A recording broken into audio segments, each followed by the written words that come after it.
Hi, this is Michael, San Diego Skateboard Longboard Race Club. I did a do-it-yourself instruction video earlier this week, and I want to do a quick little follow-up on a few important factors. The first one is I wanted to show you the size of the pilot hole. See how it doesn't have to be really big. But it has to be large enough just for the jigsaw to be able to fit inside it. And to have a lot of teeth and having it narrow makes it easy to maneuver around. And what's important, probably the most important thing of this video that I wanted to share, because I don't want someone to use a trim router and then have it just gouge out the board, is when you do, after you drill your pilot holes, usually in the front and in the back, you want to use a jigsaw, of course, and then go around on a flat surface. Pick the side of the board that you have the most maneuverability with your jigsaw.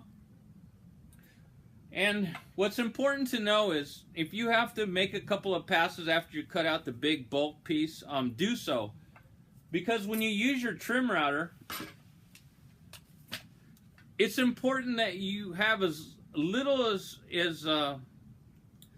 wood that you have to trim route out, because if it'll make the trim router work a lot harder if you, like, say you leave big pieces, because what you want to try to do is just use this to go around.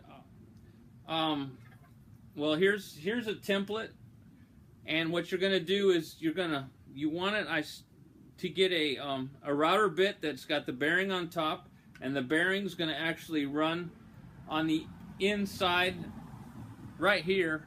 On the inside, this right here is from Riptide Sports. It's a bracket to strengthen where the cutout is. I use it for actually a template for the router. But the important thing I wanted to share today, because I wouldn't want anyone to have gouge out a big old chunk of their deck because they were making their trim router work too hard. So this is a trim router from Harbor Freight. I got this bit here at Home Depot. It has two flutes. It was dropped, so the bottom one of the flutes is missing a little piece. Talking about it missing a little piece, I want to make sure that you know that if you were going to not make a template out of plexiglass and customize it yourself to use, and you were going to order these backing plates from Riptide Sports, that you need to countersink the holes. That way you can run the router on top smooth. And then the other thing too is, when you're using washers and bolts, when it's bolted on, you don't want the trim router to catch on the bolt or the washer when you're following the inside area. And be sure to also clamp your board down. This is like a Black & Decker workbench right here. I just put a towel on it. And these are like compression clamps. It'll hold your board secure. And then, of course, I finish it up with I have a couple of different Dremel tools.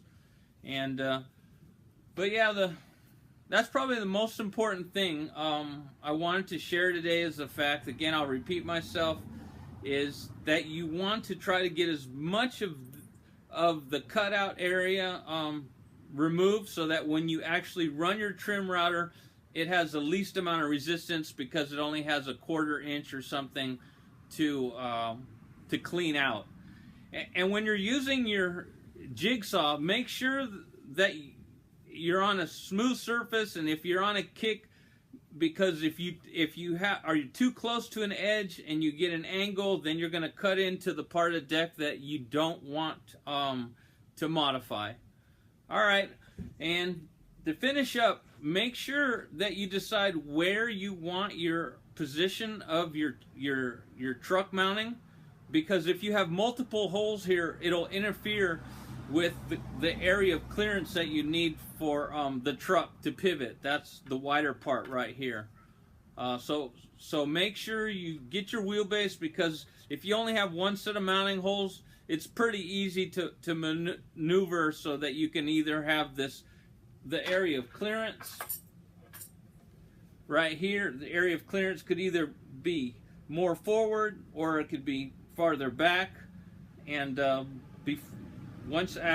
obviously once you cut it out, there's not much you're gonna do with it other than cry. Okay. Anyway, yeah. So I hope that's a little helpful. Thanks for checking this out, and until the next little clip I have to share on some of the projects I do with modifying skateboards, I'll share that. All right, thanks. See ya.